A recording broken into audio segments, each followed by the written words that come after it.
Hey guys, ready for another sin? And this is something that I know that so many of us have been guilty of. This is a really, really quick game. I literally win it in about 20 seconds flat. Yes, my opponent's rated 1179. Yes, it's a 5-minute blitz game. But the sin is a kind of a blinkeredness, a kind of a short-sightedness that we can get when we're playing, when we basically only focus on the first 4 ranks. So here, my opponent is looking only at what's going on literally in this part of the screen, right? It's just mental. So he's looking at his own first 4 ranks and he's not paying any attention, as far as I can tell, to what I'm doing. Okay, so we take you through the game. It won't take long. If you're guilty of this, then, do your confession, whatever you need to do. Just lodge it into your head that you need to stop doing it. All right, so this is the Scandinavian defence. My opponent's he's rated 1179 from India. And I play the Blackmar Gambit, which is my favoured response to it. It's uncommon, and it's not the Scandinavian, right? So pawn takes e4 is the correct move, and then the Blackmar Dima Gambit is with knight c3, hitting the pawn. Most players will try and defend the pawn either with the knight here, or the bishop here, or sometimes the pawn there. Okay. Here he simply gives up the pawn, but I'm not bothered. I want development. Okay, so I push f3, and he gladly accepts because his pawn's hanging anyway, and I capture with a knight. Okay, now he pushes another pawn on the side of the board for reasons best known. I mean, he's preventing my knight and my bishop from coming to g5, but hey.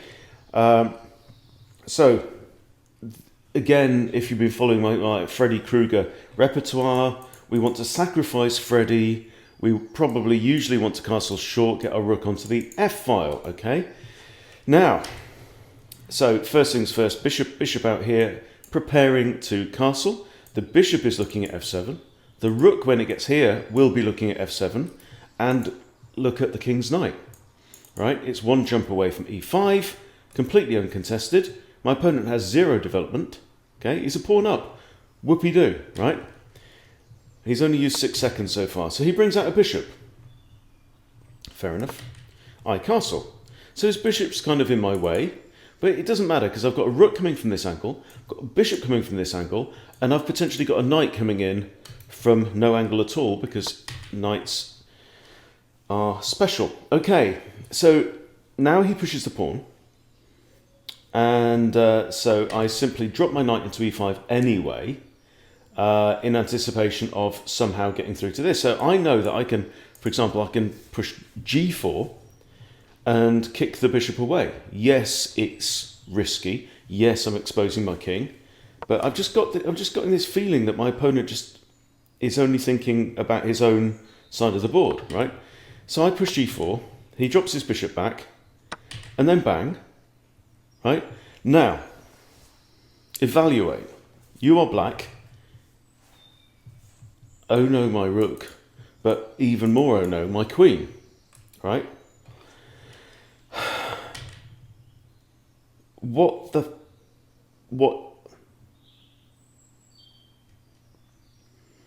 I don't know. It's the middle of the day in India, right? This is like afternoon in India. So he can't have just woken up. But what the hell is that? I mean, you've got to pay attention to what's going on.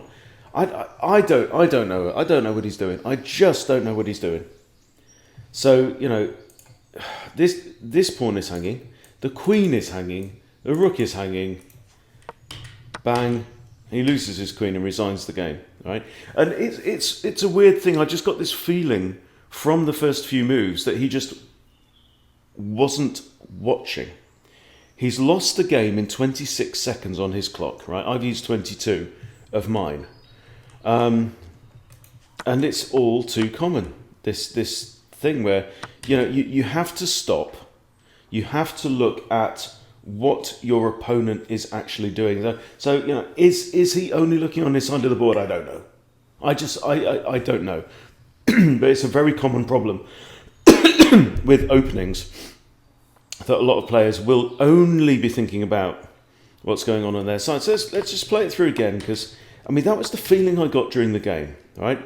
Okay, he takes, and here maybe arguably I should have just taken the pawn back, right, and got my knight in the centre of the board. Probably a better move. So he sees that. Okay, but here he's thinking about keeping my knight out. Okay, I get that. Now after this move, he's used 6 seconds so far, right? So I mean, this is a proper time spaff as well. That's sin number 1, you know.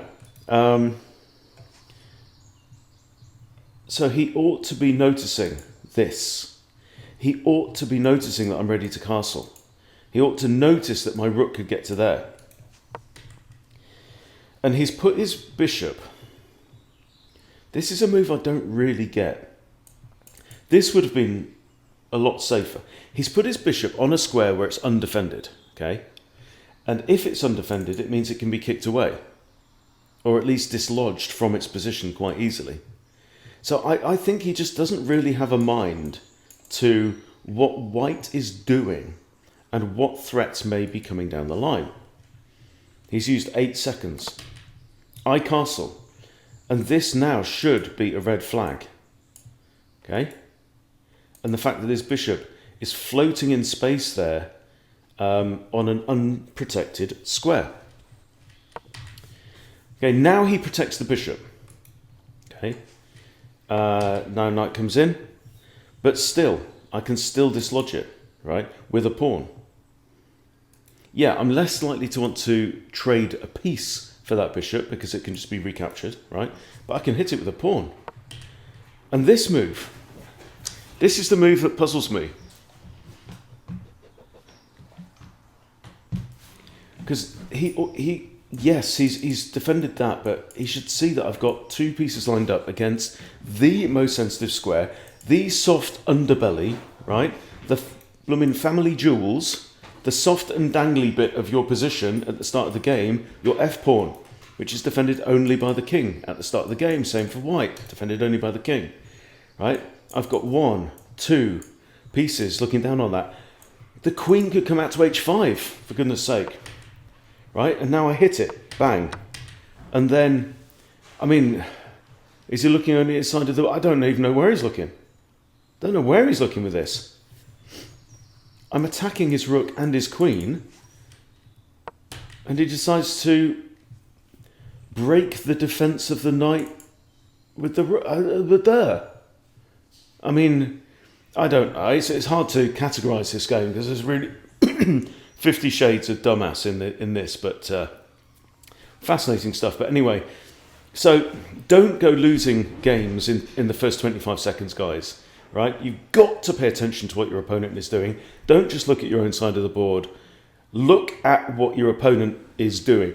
One of the things that you notice as players get better and better and better is that they spend an equal amount of time focusing on their opponent, on their opponent's ideas and on their opponent's threats, what their opponent wants to do, and trying to play moves that defuse what your opponent's doing as much as trying to promote what you're doing. And if you can, try and do multi-purpose moves that achieve both things at the same time. So there you go. So if you know that you are guilty of, you know, first for rank blinkeredness, blindness, whatever it is, short-sightedness, you know what to do. Cut that shit out. Okay? And do your Hail Marys or whatever you have to do. Just stop it, right? You'll play so much better.